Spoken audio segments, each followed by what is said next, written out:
बिस्मिल्लाहिर्रहमानिर्रहीम, अस्सलाम वालेकुम। Welcome back. लेक्चर नंबर 3, और लेक्चर नंबर 3 हमारा स्विच पोर्ट कॉन्फ़िगरेशन है। स्विच पोर्ट कॉन्फ़िगरेशन के अलावा ना हम इस लेक्चर के अंदर कुछ चीज़ें ऐसे देखेंगे जो हमारी स्विच पोर्ट कॉन्फ़िगरेशन से बाहर है। सो इस लाइक 80% जो सी है हमारी थ्योरी होगी, और 20% जो सा है प्रैक्टिकल होगा। ठीक है, तो शुरू करते हैं।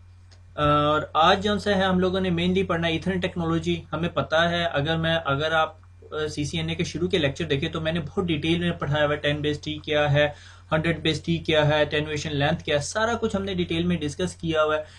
इस लाइक लेक्चर, इस चैप्टर नंबर 3 के लाइक 60% पार्ट जो है ना उस चीज़ों को डिस्कस करता है।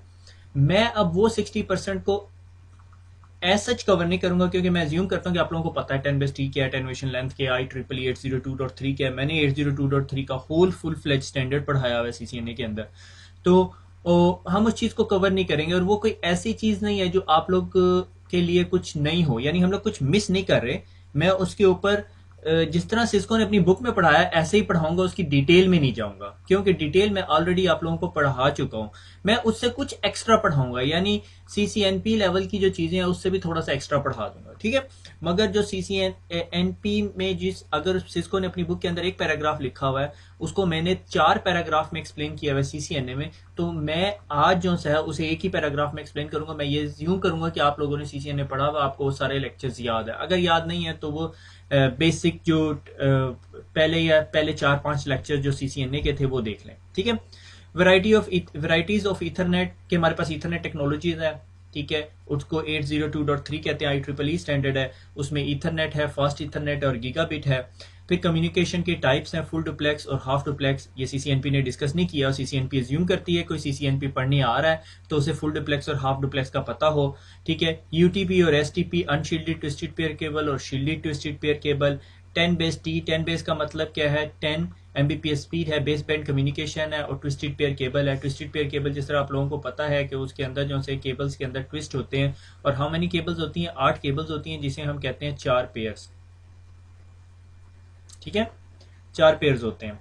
फिर उसके बाद हम लोगों के पास आ गई इथरनेट टेक्नोलॉजी जो 10 एमबीपीएस की थी, फुल डुप्लेक्स कम्युनिकेशन करती थी। अगर इसका हम थ्रेश होल्ड कहेंगे तो हम कहेंगे जी 20 एमबीपीएस की स्पीड है, क्योंकि 10 ट्रांसमिट और 10 रिसीव है। At the same time simultaneously आपको ट्रांसमिट भी दे रही होती है और रिसीव भी दे रही होती है। फिर उसके बाद अगली टेक्नोलॉजी हमारे पास आई, इज कॉल्ड फास्ट इथरनेट, जो 100 एमबीपीएस थी और फुल डुप्लेक्स कम्युनिकेशन देती थी।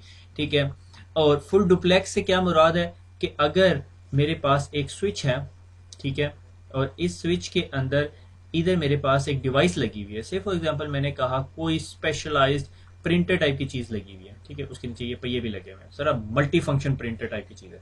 ठीक है, अब इसको जब मैं केबल को या इस पोर्ट को, स्पेसिफिक पोर्ट को कन्फिगर करूंगा इस प्रिंटर के लिए, तो मैं क्या करता हूँ, मैं प्रिंटर की डिस्क्रिप्शन दे देता हूँ, यानी इस पोर्ट के ऊपर मैं आके डिस्क्रिप्शन दे देता हूँ कि इसे कहा MFP1090 से फॉर एग्जांपल इस प्रिंटर का मॉडल नंबर या नंबर था, ताकि अगर कोई भी नेटवर्क इंजीनियर स्विच को शो इंटरफेस स्टेटस करे तो उसे पता चल जाए MFP1090 जो है वो पोर्ट नंबर FA0/10 पे लगा हुआ है।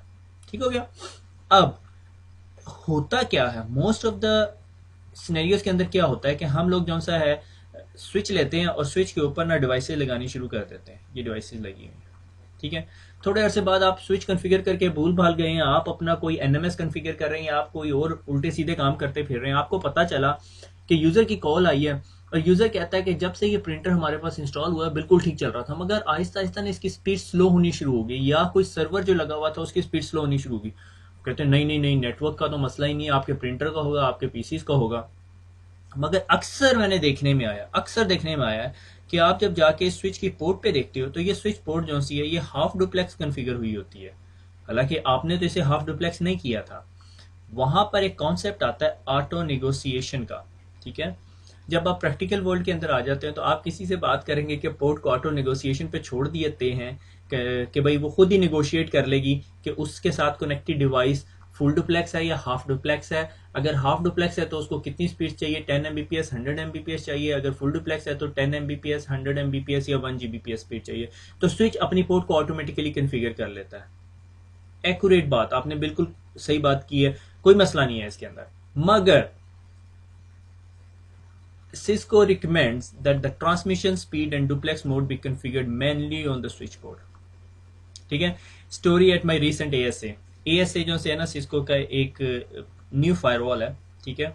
अब न्यू नहीं है, अब तो पुरानी हो गई है. ठीक है. उसको कुछ यूं शो करता है सिस्को ना, ये ब्रिक वॉल बनाई हुई है. ठीक है. मैंने ये फायरवॉल कॉन्फ़िगर की. मैंने फायरवॉल कॉन्फ़िगर करने के बाद जो मेरे साथ टीम में एक और बंदा काम करता था, मैंने उसको कहा कि भैया इसको ना आप स्विच के साथ कनेक्ट कर दो. उसने उसको स्विच के साथ कनेक्ट कर दिया और इसके पीछे जो सा है हमारा कोई फ्रंट एंड पे राउटर लगा हुआ था और बैक एंड पे फिर एक और स्विच लगा हुआ था और इस स्विच के पीछे एक हमारे पास मल्टी लेयर स्विच पड़ा हुआ था, से for example 6500. There is a real time scenario. हमने फायरवॉल एक्चुअली इंस्टॉल करनी थी. जब हमने ये फायरवॉल इंस्टॉल की, इंस्टॉलेशन कंप्लीट होगी और इससे आगे हमारा इंटरनेट का लिंक था और वो जो सा है वो 1 Gbps का था. कम्युनिकेशन हुई, हमने टेस्टिंग किया. अब POC फेज था, प्रूफ ऑफ कॉन्सेप्ट फेज था. हमने यूजर को कहा भाई तुम अपनी एप्लीकेशंस रन करो. तो उसके जो से हैं कुछ सर्वर्स यहाँ पे पड़े हुए थे डाटा सेंटर क्लाउड के अंदर और उसके पास जो पीसी था वो यहाँ पे पड़ा हुआ था और वो जब इस पीसी से कम्युनिकेट करता था तो बिल्कुल ठीक था, कोई कम्युनिकेशन नहीं. उसने कहा web based application is working fine, absolutely सारा कुछ. बहुत बहुत खुश हुआ बंदा कि भाई यार तुमने बहुत जल्दी ये काम कर दिया. वन सनी मॉर्निंग क्या हुआ कि मैं ऑफिस पहुंचा और मेरे जो स्क्रीन थी उसके ऊपर स्टिकी नोट्स लगे हुए थे. ठीक है. मैंने कहा ये स्टिकी नोट्स कितने लगाए? 4-5 रंग बिरंगे स्टिकी नोट थे. उस दिन मैं लेट भी था. ठीक है. तो एक थ्योरी ये होती है कि अगर आप लेट हो जाएं और आप अपने मैनेजर को या अपने जो भी डायरेक्टर है उसको बताओ कि भाई गाड़ी का टायर पंचर हो गया था, तो अगले 3-4 दिन जरूर आपका टायर पंचर हो जाएगा. तो इसलिए ऐसे काम नहीं करने. खैर मेरे मैनेजर को पता था कि मैंने लेट आना है, मैं वैसे भी जल्दी कभी टाइम पे नहीं पहुंचता. तो खैर मैंने वो स्टिकी नोट देखा तो उसमें लिखा हुआ कि जी जो ये लिंक है हमने बनाया एस्टेब्लिश किया था जिसकी ये POC हो रहा था वो बिल्कुल ठीक चला, मगर जब हम लोगों ने एक और एप्लीकेशन रन की जो बड़ी डेटाबेस इंटेंसिव थी, कि वो एप्लीकेशन क्या करती थी कि यहाँ से PC कनेक्ट करते थे और इधर पड़े हुए डेटाबेस सर्वर को क्यूरी करते थे और उसके पास से 10,000 के रिकॉर्ड्स उससे रिट्रीव करवाते थे. यानी 10,000 जो रिकॉर्ड था वो रिट्रीव करवाते थे. जब वो रिट्रीवल करवाते थे तो वो प्रोसेस जो सा नॉर्मली जो 3 मिनट लेता था वो 15 मिनट ले रहा है. तो उसने कहा हमें ये लिंक अपग्रेड करने का, ये फायरवॉल अपग्रेड करने का, ये पूरा न्यू इंफ्रास्ट्रक्चर लगाने का फायदा क्या? हम भी सही हो गए. हमने कहा यार ये बात तो ठीक है.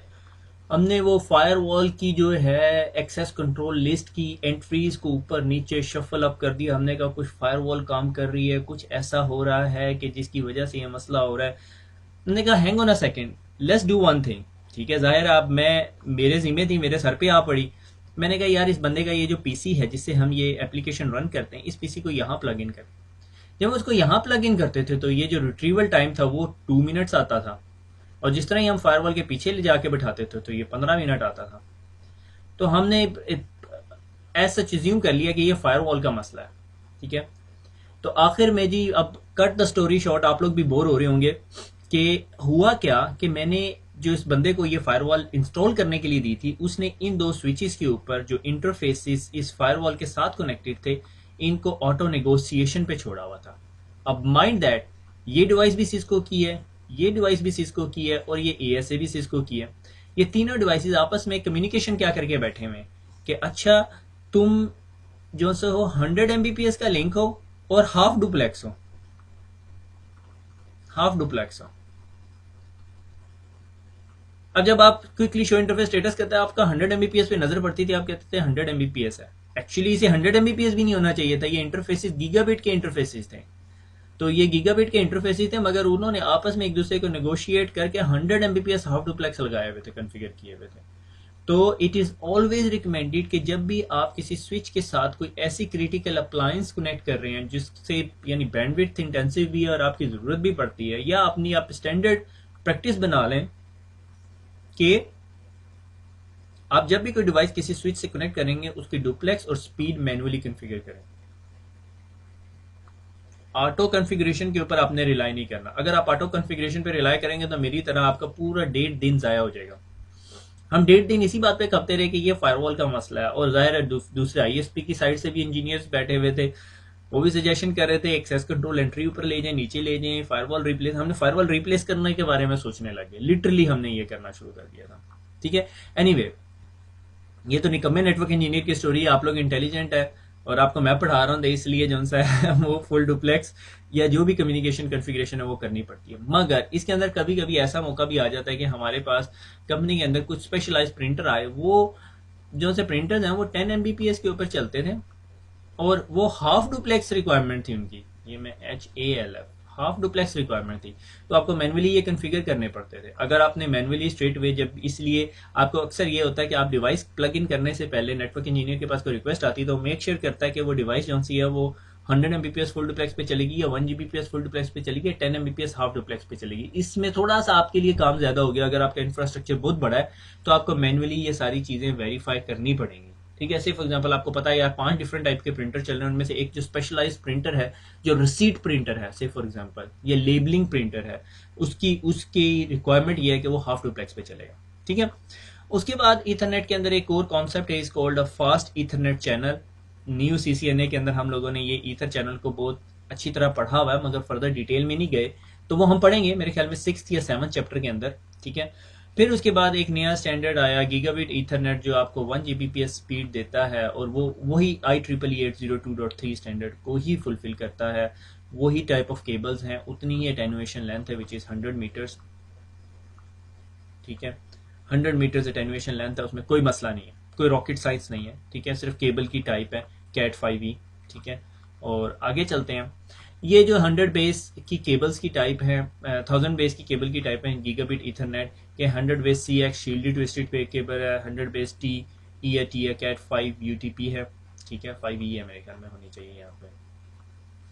और 1000 बेस SX है। SX अब ये फाइबर ऑप्टिक्स आ गई, मल्टी मोड फाइबर है। मल्टी मोड फाइबर के अंदर मैंने मेरे ख्याल में ये डिस्कस किया है 62.5 माइक्रोन, 50 माइक्रोन। आजकल जो लेटेस्ट आजकल के दौर में जो चल रही है वो 50 माइक्रोन है और 850 नैनोमीटर इसकी जो है वो वेवलेंथ होती है। ठीक है, लेज़र की। ठीक है, मल्टी मोड है। फिर 1000 बेस SX है। अब ये यहाँ पर आपको जो सा है सिंगल मोड फाइबर TV है। ठीक है, 9 माइक्रो कोर है और ये वेवलेंथ है उसकी लेज़र की, और ये लेंथ यानी उसका डिस्टेंस ट्रेवल 10 किलोमीटर्स है। इसमें फिर ZX रेंज आ जाती है। ZX रेंज में जो सा आप 100 किलोमीटर्स तक लेके जा सकते हैं। ठीक है, मगर इसमें ये जो फाइबर की टाइप्स हैं ये बहुत डिफरेंट यूज़ होनी शुरू हो जाती हैं। अब ये थोड़ा है ना, इससे अगली स्लाइड जो सी है मेरे ख्याल में कुछ मैंने एक्स्ट्रा पढ़ा दिया। ठीक है, अब उससे 1 गिग से ऊपर जो चीज़ आ गई इज कॉल्ड 10 गिग। ठीक है, मल्टी मोड, सिंगल मोड।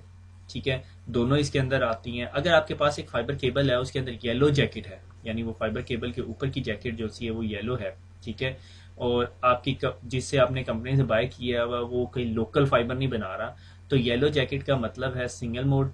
ठीक है, और ऑरेंज जैकेट का मतलब है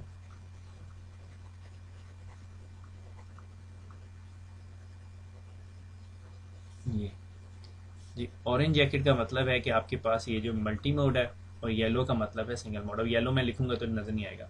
ठीक है, इसके अंदर एक कॉन्सेप्ट आता है, is too much to explain. ठीक है, मैं इस वजह से इसको स्किप कर रहा हूँ। Mode conditioning patch lead. कभी ऐसा होता है कि आप सिंगल मोड केबल को मल्टी मोड केबल के साथ कनेक्ट कर रहे होते हो। ठीक है, क्योंकि ये होते हैं आपके SFPs होते हैं। ठीक है, स्मॉल फॉर्म फैक्टर प्लगेबल। ये जो से हैं ये इमिटर्स, ये जो लाइट सोर्स होते हैं, कुछ लाइट सोर्स होती हैं LED बेस्ड लाइट सोर्स होती है और कुछ लेजर बेस्ड लाइट सोर्सेज होती हैं। ठीक है, तो इनके हिसाब से यानी अगर आपके पास कहीं मल्टी मोड फाइबर आ रही है और उससे सिंगल मोड आ रही है तो आपको उन दोनों को आपस में ज्वाइन करना पड़ता है। ठीक है, तो उसके लिए मोड कंडीशनिंग पैच लीड होती है कि मल्टी मोड फाइबर को सिंगल मोड के साथ कनेक्ट करना, मगर it's nothing to do with the CCNP sorry. और एक बात और आपको यहाँ पे बताता चलूँ कि अगर आपने 10 गिग के बारे में थोड़ी सी और स्टडी करनी है तो I will suggest you go on to this link. ठीक है, ये लिंक है, ये आपकी बुक में भी सजेस्ट किया मेरे ख्याल में, 10GE.org। ठीक है, ये एक कंपनी है, वैसे तो प्रोडक्ट प्रोवाइड करती है। ठीक है, और फाइबर की जो कनेक्टिविटी यानी फाइबर, ये भी मैंने CCNA में बहुत डिटेल में यानी CCNA से अबव जाके पढ़ाया हुआ था कि ये SFPs हैं, स्मॉल फॉर्म फैक्टर प्लगेबल्स हैं, ये जो नए स्विचेस हैं उसके अंदर लगते हैं। ठीक है, और अगर आप मैंने इसको बहुत ज़्यादा जूम करने की कोशिश की है, ये मैक्सिमम जूम्ड है। ठीक है, तो यानी ये SFP है और ये देख रहे हैं SX लिखा हुआ है। SX का क्या मतलब है, ये शॉर्ट रेंज है, इसकी 850 नैनोमीटर वेवलेंथ है और ये 550 मीटर्स तक लेकर देखो आप, 550 मीटर्स तक आपको लेके जाएगी। ठीक है, 100 मीटर नहीं, 550 मीटर, 5 टाइम्स ज़्यादा है। ठीक है, और ये मल्टी मोड फाइबर है। ठीक है, मल्टी मोड है, यानी ये SFP जो प्लगेबल है ये आपकी सिंगल मोड फाइबर को वो एकोमोडेट नहीं करेगा। ठीक है, ये मल्टी मोड फाइबर को अकोमोडेट करेगा। अच्छा, अब इसके अंदर ना बहुत सारी चीजें होती है जो मुझे बहुत अरसे बाद पता चली, ठीक है, मैं आपको आज ही बता रहा हूँ। ठीक है, आप ये यहाँ पर एक एरो देख रहे हैं, ठीक है, ये देखो, ये एरो की शक्ल कुछ ऐसी सी बनी हुई है, ठीक है, और इधर एरो की शक्ल ऐसी सी बनी हुई है। तो इसका क्या मतलब है कि बीम ऑफ लाइट यहाँ से निकलेगी और दूसरी बीम ऑफ लाइट यहाँ से रिसीव होगी, ठीक है, दूसरे एंड पे, जो भी दूसरे एंड पे लगा हो। तो इसको क्या कह सकते हैं, मेरा ट्रांसमिट है, और इसको क्या कह सकते हैं, रिसीव है। अब जो चीज मुझे नहीं पता चली वो क्या थी, ये आप काला कलर देख रहे हैं, ये जो ब्लैक कलर है इसके ऊपर, इस कलर की एक कोडिंग स्टैंडर्ड्स हैं, ठीक है, नॉट लिटरली स्टैंडर्ड्स हैं, ठीक है, मगर सिस्को के एक, अगर आपके पास 10-15 एसएफपीज पड़े हों तो हर एक के ऊपर डिफरेंट कलर्स होंगे। कौन सा कलर किस चीज को डोनेट करता है, ये फाइबर्स, मीडिया और सर्वर, ये जो मार्केटिंग के लोग होंगे उन्हें ज्यादा पता होगा। आपको बस इतना अंदाजा होना चाहिए, कभी भी आपको ये इन्फॉर्मेशन ढूंढनी पड़े तो आपको मिल सकती है, ये सिस्को की वेबसाइट पे पड़ी हुई है, ठीक है। नॉर्मली आपके स्टैंडर्ड नेटवर्क में SFP SX मल्टी मोड ये वाला SFP यूज होगा, ठीक है। ये तो खैर अभी 1 गिग का SFP है, 10 गिग का SFP की पिक्चर नहीं थी मेरे पास, ठीक है, तो 10 गिग का भी SFP ऐसा ही होगा, इसमें कोई रॉकेट साइंस नहीं होगा, एक जीरो ज्यादा लगा होगा। अच्छा, अब आ गया जी कनेक्टिंग द स्विचेस, कि हमने जब स्विचेस को आपस में कनेक्ट करना होता है तो हमारे पास डिफरेंट स्टैंडर्ड्स या डिफरेंट वेज होते हैं, ठीक है। तो कनेक्टिंग द स्विचेस के लिए आपको दो काम करने पड़ते हैं, एक फिजिकल कनेक्टिविटी होती है और एक स्विच कॉन्फ़िगरेशन होती है। हम फिजिकल कनेक्टिविटी की अभी हम बात कर रहे थे, जिस तरह ये हमारे पास फाइबर है और ये फाइबर के इंटरफेसेस जो से डिफरेंट हैं, ये जो सा है SC इंटरफेसेस है, ठीक है, हमें LC चाहिए, इन SFP में कनेक्ट करने के लिए LC इंटरफेसेस चाहिए, मैंने CCNA में डिस्कस किया हुआ। अब इसके अंदर जो सा है, से फॉर एग्जांपल ये 4 किस्म की फाइबर्स को सिस्को ने आपकी बुक के अंदर डिस्कस किया हुआ है। 1000 बेस SX, ठीक है, मल्टी मोड फाइबर 550 है, ठीक है, ये दो SFP उस काम के लिए यूज नहीं होंगे। वो जो पीछे SFP अभी हमने पढ़ा है, ये एक्चुअली वो SFP है, ठीक है। अगर आपको ये वाली कनेक्टिविटी चाहिए, अगर आपने ये वाली फाइबर यूज की हुई है, आपके उसको मल्टी मोड फाइबर आपने यूज किया हुआ, OM 1 2 3 डिफरेंट होते हैं, ठीक है, तो आप जो सा है ये वाला SFP बाय करेंगे, ठीक है। आपने स्विचेस ऑर्डर किए, से फॉर एग्जांपल आपने किया जी 3560, ठीक है, या 2960 अभी इस टाइम मेरे टेबल के नीचे पड़ा हुआ, मैंने उसे स्विच ऑन नहीं किया, मेरे पास कंसोल केबल गलत है, तो अगले लेक्चर में हम उससे लैब करेंगे, ठीक है। सो 3560 और 2960 जो से हैं, इनके अंदर SFP यूज होते हैं। तो जब आप SFP लगाने लगोगे, आप देखोगे कि आपके नेटवर्क की फाइबर कनेक्टिविटीज कैसे है, ठीक है, तो फिर उस हिसाब से आप देखोगे कनेक्टिविटी करो। अगर आपकी फाइबर रेंज ही, यानी से फॉर एग्जांपल यहाँ आपका 6500 पड़ा हुआ है या कोई स्विच पड़ा हुआ है और इधर से लेके इधर तक डिस्टेंस ही 1 किलोमीटर है, तो definitely you are not gonna go with this option, फिर आप कोई और ऑप्शन देखोगे, ठीक है। एक और टाइप का फाइबर इंटरफेस है, इस कॉल्ड 1000 बेस LX, ठीक है, या LH, ठीक है, इसमें ZX EX सारे आते हैं, ठीक है। और ये क्या है, लॉन्ग वेवलेंथ, ठीक है, लॉन्ग हॉल फाइबर इसे कहते हैं, 550 मीटर से लेके 10 किलोमीटर तक जाती है, ये मेरे ख्याल में ये है, ठीक है। अगर आपको पता नहीं क्लियरली नजर आ रहा है, यानी ये बहुत छोटा इमेज है, ठीक है, तो ये LH टाइप की फाइबर है, मगर ये सिंगल मोड है, ये देख लो SM लिखा हुआ है इसके ऊपर, ठीक है, तो वेवलेंथ वगैरह की इन्फॉर्मेशन नहीं लिखी हुई होगी, तो ये सिंगल मोड फाइबर है, ये that will take up to like 10 kilometres, ठीक है। उसके बाद ZX है, ZX का इंटरफेस ये है, ठीक है, और इसके अंदर देखो ZX है और सिंगल मोड है, ये ZX सिंगल मोड है, और ये गीगा स्टैक टाइप की केबल होती है। गीगा स्टैक मैंने दिखाई हुई है उधर ही, कि अगर आपके पास दो स्विचेज हैं और आप इन दोनों स्विचेज को आपस में कनेक्ट करना चाहते हो, ठीक है, 1 गिग और इवन 10 गिग की कनेक्टिविटी इसके साथ, ठीक है, गीगा स्टैक्स होता है, मगर इसकी जो लेंथ रेंज होती है वो 15 मीटर्स तक होती है, यानी within a single stack ही। से फॉर एग्जांपल मेरे पास अभी 3 स्टैक लगे हुए, तो मेरे पास कुछ स्टैक कनेक्टिविटी यूं की होगी, ठीक है। जस्ट इन केस ये स्विच डाउन हो जाता है तो ये दो स्विचेस आपस में बात करेंगे, ये स्विच डाउन हो गया तो ये दो स्विचेस आपस में बात कर सकते हैं। ये तो होगी हमारी कनेक्टिविटीज। मैं अभी अगली स्लाइड में जाके कोशिश करूंगा कि आपको मजीद कनेक्टिविटी को थोड़ा सा और एक्सप्लेन कर दूं। ये देखो सिस्को SFP, ये देख रहे हैं आप सारे कलर्स हैं, ये कलर्स का कॉन्सेप्ट मैं अभी आपको थोड़ी देर पहले बता रहा था, ठीक है। ये ग्रीन कलर की जो केबल है, ये लॉन्ग हॉल केबल है, ये हमारी मल्टी मोड फाइबर के लिए यूज होती है, और ये इसी तरह ब्राउन श्राउन है, मुझे खुद भी नहीं पता, जब जरूरत पड़ती है तो हम ढूंढ लेते हैं, ठीक है।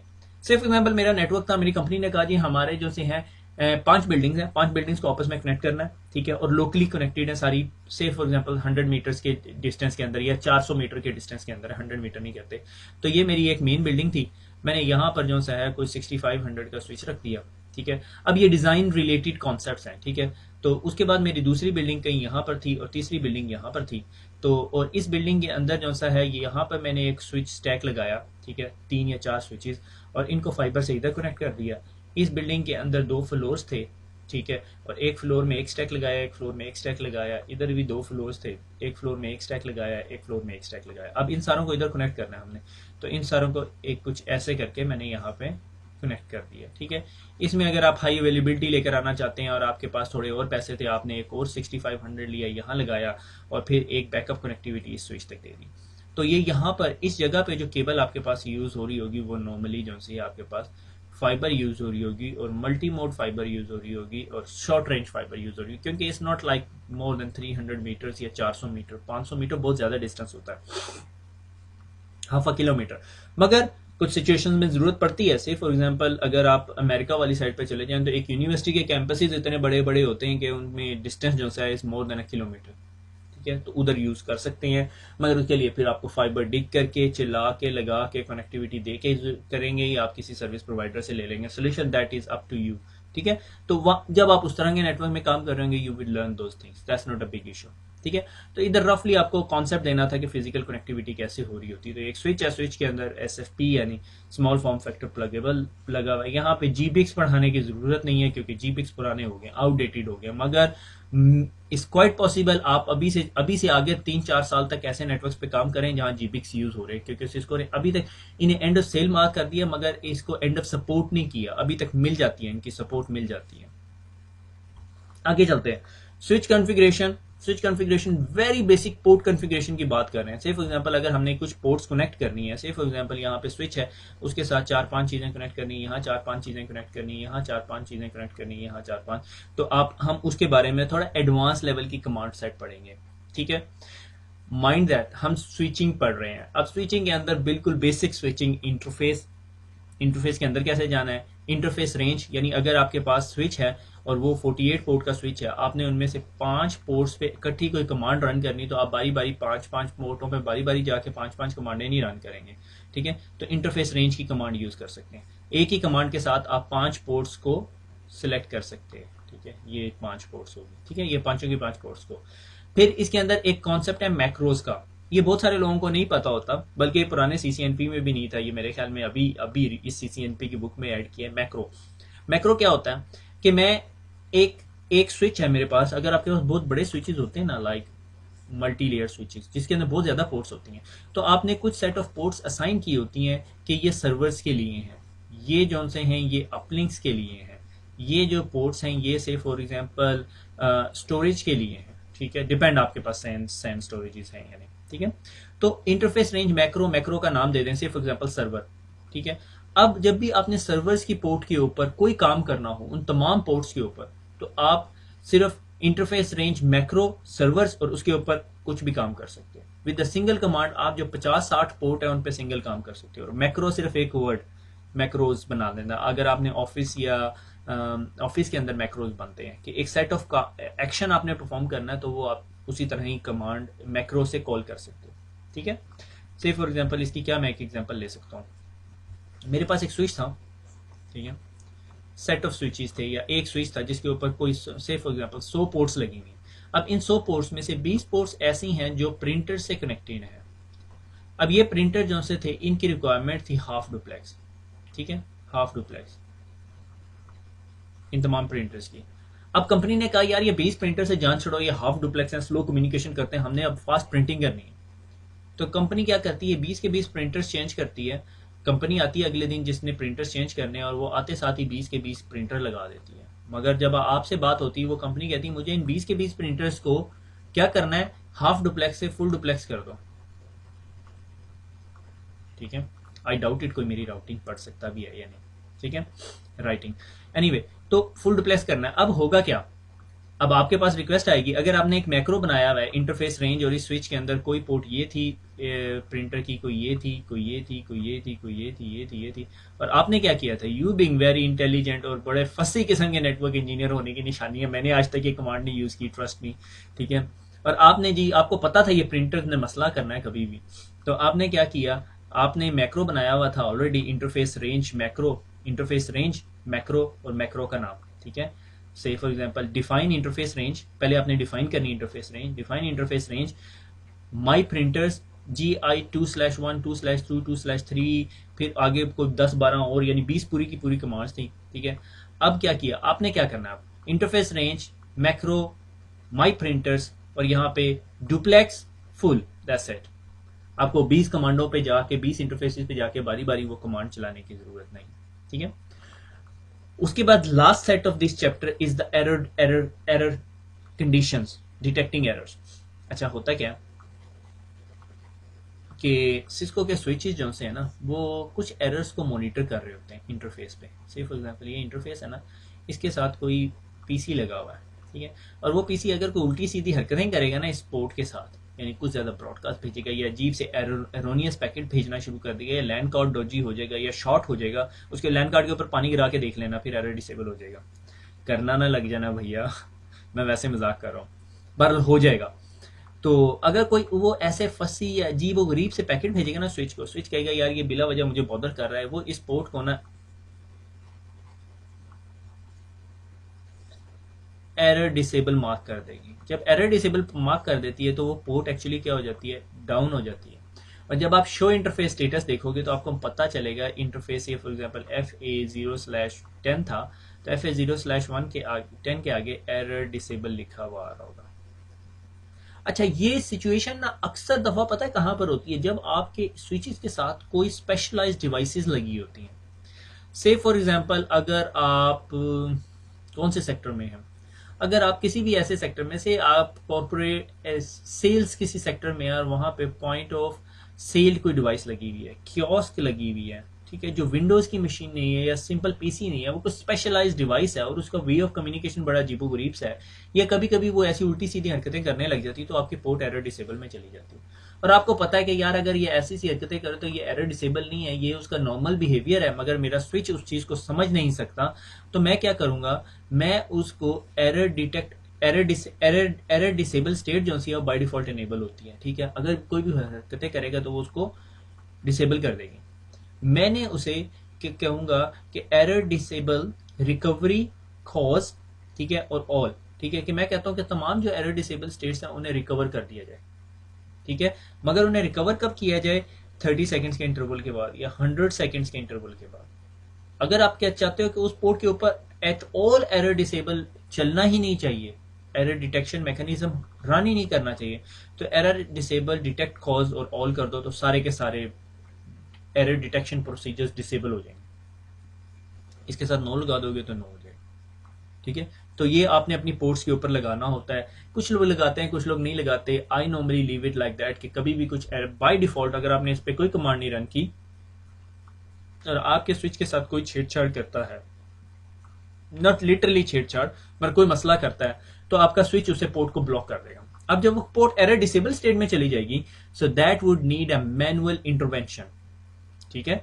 मैनुअल इंटरवेंशन क्या कि somebody pick up a phone, call lock करेगा, आपके पास कॉल आएगी और आप जिस तरह कॉल उठाओगे आप देखोगे अच्छा कौन से इलाके में, आपको पता चला बिल्डिंग ए के फ्लोर नंबर 10, बिल्डिंग ए के फ्लोर नंबर 10 पे सिर्फ एक ही स्विच लगा हुआ था, आप उस स्विच को शो इंटरफेस स्टेटस करते हो एरर डिसेबल आ रहा है, तो आप उसको इंटरफेस पे interface FA0/10 shut and no shut, ठीक है, और वो अप हो जाएगी, ठीक है। अगर आप चाहते हो कि नहीं यार ऐसा नहीं होना चाहिए, मैं चाहता हूं कि एरर अगर डिटेक्ट हो तो उसको रिकवरी खुद ब खुद करे, यानी जिस तरह कोई पोर्ट एरर डिसेबल में चली जाए तो उसकी रिकवरी खुद ब खुद करे, तो error disable recover cause all कर दो कि ऑल टाइप्स ऑफ एरर से रिकवर करे, और फिर रिकवरी इंटरवल डाल दो 100 सेकंड। अगर कोई पोर्ट एरर डिसेबल में चलेगी तो वो 100 सेकंड के बाद खुद ब खुद ही एक्टिवेट हो जाएगी, ठीक है। ये ऑटोमेटेड प्रोसीजर है, ठीक है, और ये मैनुअल प्रोसीजर है, शट और नो शट करें। और अगर आपने all together error detection disable ही करनी है तो error detect cause all, error disable detect cause all, ठीक है, तो वो तमाम एरर डिसेबल जो से हैं वो काम करना छोड़ जाएंगे, ठीक है। ये हमारी ओवरऑल चीजें थी। इसमें क्विकली मैं जाता हूं अपने स्विच के अंदर, ये मेरा स्विच है जनाब, मैं चेक कर रहा था क्योंकि पैकेट ट्रेसर के ऊपर आपकी ये कमांड्स नहीं चल सकती, सो मैं अगर आपको, ये मेरा स्विच है, ये एक्चुअली GNS के अंदर है, शो इंटरफेस स्टेटस, ठीक है, तो ये मेरे जो तमाम पोर्ट्स हैं, और आप अगर ध्यान से देखें तो ये तमाम पोर्ट्स क्या हैं, इनका डुप्लेक्स ऑटो है और स्पीड टाइप ऑटो और 10/100 बेस TX है, ये 100 Mbps का स्विच है, तभी इसे FA आ रहा है। अगर ये गीगाबिट का होता तो इसे GA1/4 कहते हैं। ठीक है, ये मॉड्यूल नंबर होता है, ये पहला नंबर जो सा मॉड्यूल नंबर होता है और अगला पोर्ट नंबर होता है। अगर FA1/0 है, इसका मतलब है ये कोई डिवाइस है जिसका पहले मॉड्यूल की पोर्ट नंबर 0 है, पहले मॉड्यूल की पोर्ट नंबर 1 है, पहले मॉड्यूल की पोर्ट नंबर 2 है, स्टेटस नॉट कनेक्टेड है, VLAN में है। आपको पता है इन चीज़ों का, आप CCNP पढ़ के आए हैं, CCNA पढ़ के आए हैं और CCNP पढ़ रहे हैं। ठीक है, अब मैं इसके अंदर क्या करता हूँ, पहले मैं क्विकली जो है कॉन्फिग टी में जाता हूँ। ठीक है, ये कमांड्स आप पैकेट ट्रेसर पे नहीं कर सकते, इसलिए आपको GNS करना पड़ेगा या आपको कोई लाइव स्विच उठाना पड़ेगा। ठीक है, अब पहले क्या करते हैं, इंटरफेस, अगर मैंने इंटरफेस रेंज ही करनी है, इंटरफेस रेंज, मैं यहाँ पे इंटरफेस रेंज डिफाइन कर सकता हूँ। ठीक है, इंटरफेस रेंज क्वेश्चन मार्क करें, से फॉर एग्जांपल मैंने कहा फास्ट ईथरनेट 1/05, तो ये पूरी की पूरी रेंज आ गई और यहाँ पे मैं इसको शट कर देता हूँ। ठीक है, डू शो इंटरफेस स्टेटस, ठीक है, वरना स्टैट्स दिखाएगा। आप देख रहे हो अभी पांचों की 5 इंटरफेसेस आपके शट हो गए क्योंकि मैंने इंटरफेस रेंज की हुई है। अगर मैं कहता हूँ स्विच पोर्ट एक्सेस VLAN 10, तो ये सारी की सारी VLAN में चली जाएंगी। ठीक है, मगर VLAN अभी एग्जिस्ट नहीं करती क्योंकि मैंने VLAN बनाई नहीं हुई, तो वो तभी उसने आपको एरर मैसेज दिया, आप एरर इग्नोर कर दें। ठीक है, तो ये सारी की सारी पोर्ट्स यानी पांचों की 5 पोर्ट्स VLAN 10 में चलेगी। अदरवाइज मुझे क्या करना पड़ता था, इंटरफेस FA1/0, इंटरफेस FA1/1, 1/2। ठीक है, सो ये आपका काम इंटरफेस रेंज की कमांड कर रही है, मगर ये हर दफा मुझे आके इंटरफेस रेंज की कमांड देनी पड़ती। कभी ऐसा होता है कि मेरे पास रेंज जो सी है वो यूं स्ट्रेट वे नहीं होती, पोर्ट नंबर 0 हुई, 1 हुई, फिर 7 और 8 हुई, फिर 13 हुई, फिर 15 हुई, फिर 24 हुई, फिर 48, 47, 46 हुई। इस तरह के भी इश्यूज हो सकते हैं। इसके लिए आपको डिफाइन कर सकते हैं आप मैक्रोज। ठीक है, say for example define question mark interface range question mark macro. ठीक है, मैंने कहा सर्वर्स, ठीक है, केस सेंसिटिव है, क्वेश्चन मार्क। अब कौन से इंटरफेसेस हैं, FA। ठीक है, से फॉर एग्जांपल मैंने कहा 1/10 to 9, 10 to 12। ठीक है, इसके आगे कॉमन दबा के F1/6 भी कर सकते हो। ठीक है, कोई और इंटरफेस भी कर सकते हो। यह मैंने सर्वर्स के नाम पे मैक्रो डिफाइन कर दिया। अब मैं क्या करूंगा, इंटरफेस रेंज मैक्रो, ठीक है, सर्वर्स, एंटर। मैं क्या करूंगा, शट, सारे इंटरफेसेस शट हो गए। ठीक है, डिस्क्रिप्शन, मैंने सबकी डिस्क्रिप्शन देनी है सर्वर्स। ठीक है, और मैंने क्या किया, interface VLAN switch port access VLAN 100। ठीक है, से फॉर एग्जांपल मैंने कहा मेरी सर्वर्स VLAN थी, डू शो इंटरफेस स्टेटस। ठीक है, अब क्या हुआ कि मैंने जो वो सर्वर्स के अंदर जो मैक्रो के अंदर जो पोस्ट डाली हुई थी 10, 11 और 12, वो डिसेबल होगी, VLAN 100 में चलेगी और उनकी डिस्क्रिप्शन भी लगी। ये देखें आप यहाँ पे डिस्क्रिप्शन भी देख सकते हैं। ठीक है, ये हो गया इंटरफेस को सिलेक्ट करना। अब इसके अलावा क्या कर सकते हो, अगर से फॉर एग्जांपल मैं कहता हूँ इंडिविजुअल इंटरफेस पे जाता हूँ, इंटरफेस FA0/1 स्पीड 10। ठीक है, स्पीड आप कुछ और भी कर सकते हो, कितनी, 10, 100, और उसके बाद डुप्लेक्स, मैंने कहा मुझे हाफ डुप्लेक्स चाहिए यहाँ पे। ठीक है, अब डू शो इंटरफेस स्टेटस करो, कौन सा इंटरफेस है, मैं इंटरफेस भी भूल गया और उसने किया भी नहीं। अच्छा, ये 0/1 था, 1/1, duplex half, speed 10, duplex half. ठीक है, वो duplex will not be set until the speed is set to non auto, तो आपको पहले स्पीड चेंज करनी पड़ेगी फिर डुप्लेक्स होगा। Do show interface status,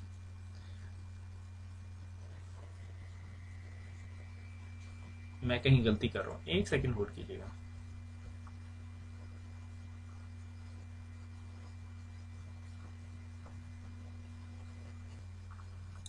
welcome back. और मेरे ख्याल में the only reason I can think of कि भाई मेरे ख्याल में जो मुझे चीज़ समझ आ रही है वो ये कि अभी तक कोई इन इंटरफेसेस पे कोई चीज़ कनेक्टेड नहीं है, तो जब तक उस चीज़ पे कनेक्टेड नहीं होगी तो मेरे ख्याल में दिखाएगा नहीं मुझे।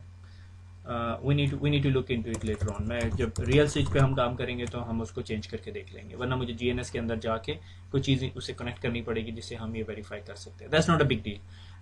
पर्पज़ क्या है कि इंटरफेस FA1/1 में जाएंगे आप, और यहाँ पे आप स्पीड और डुप्लेक्स की कमांड दे सकते हैं। स्पीड 100 दे सकते हैं और डुप्लेक्स जो सा है वो फुल दे सकते हैं। ठीक है, तो बेशक इसको शट नो शट करेंगे, कभी कभी ऐसे भी करना पड़ता है, मगर ये खैर बग्स होंगे सिस्को के अंदर जिसकी वजह से यूं की चीज़ें होती हैं।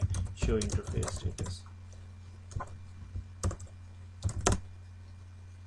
लो मैं आपसे बात कर रहा था और ये अब इसने ले लिया। Anyway I don't know what the reason was, probably interface disable था पहले और अब डिसेबल नहीं है। तो ये देखो जी फुल डुप्लेक्स हो गया और 100 Mbps स्पीड होगी। ठीक है, तो उसके बाद अगर आपने कोई और इन्फॉर्मेशन लेनी है इंटरफेस के बारे में, शो इंटरफेस FA0/0 मेरे ज़हन में आता है क्योंकि ये मैंने राउटर के ऊपर ये किया हुआ। तो ये आपको इंटरफेस के बारे में इंफॉर्मेशन दे रही है। ये हमने CCNA में भी बहुत डिटेल में डिस्कस किया हुआ है। मेन चीज़ आपने जो देखनी होती है फुल स्पीड जो सी फुल डुप्लेक्स है, 100 Mbps है, और अगर इसके अंदर कोई एरर्स तो नहीं आ रहे, रन्स एंड जॉइंट्स जो हैं बड़े एरर्स होते हैं के नेटवर्क के ऊपर, बड़े इंटरफेसेस तो नहीं, बड़े पैकेट्स तो नहीं आ रहे, कोई कोलिजन तो क्रिएट्स नहीं हो रही। ठीक है, इस तरह की चीज़ें। उसके बाद आ जाते हैं हम एरर डिसेबल के ऊपर। ठीक है,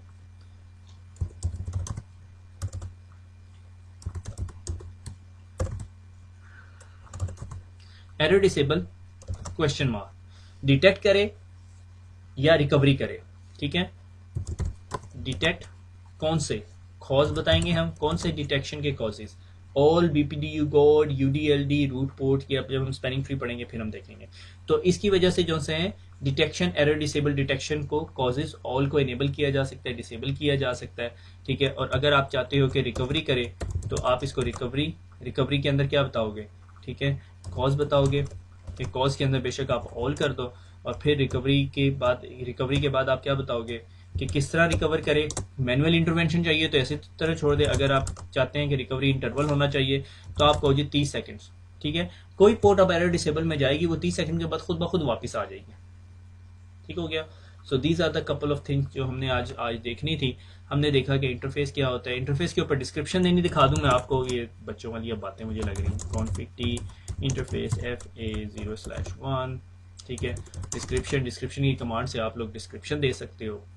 और एरर डिसेबल हम लोगों ने देख लिया, पोर्ट रेंजेस देख ली, इंटरफेस देख लिया, उसको वीलन में कैसे डालना है वो अगले लेक्चर में है मेरे ख्याल में, वीलेंस के बारे में। So that is all. तो एक्चुअली आज के लेक्चर में हमने क्या देखा कि स्विचेस को कनेक्ट कैसे करना है, इंटरफेसेस की टाइप्स देखी, फास्ट ईथरनेट टेक्नोलॉजीज देखी, और उसके बाद स्विच कॉन्फ़िगरेशन की कमांड्स देखी, एक मैक्रोज के कॉन्सेप्ट देखी, एरर डिसेबल रेंजेस देखी, स्पीड डिस्क्रिप्शंस की कमांड देखी, और error detection technique, detecting error conditions के एरर कंडीशंस को डिटेक्ट कैसे करेगा। ठीक है, no error disable detect cause भी कर सकते हो कि भाई सारा कुछ ही निकाल दें। ठीक है, और अगर आप रिकवरी इंटरवल डालना चाहते हो तो रिकवरी इंटरवल भी डाला जा सकता है। Thank you very much for listening. खुश रहें, दुआओं में याद रखें, फिर मुलाकात होगी। अल्लाह हाफिज़।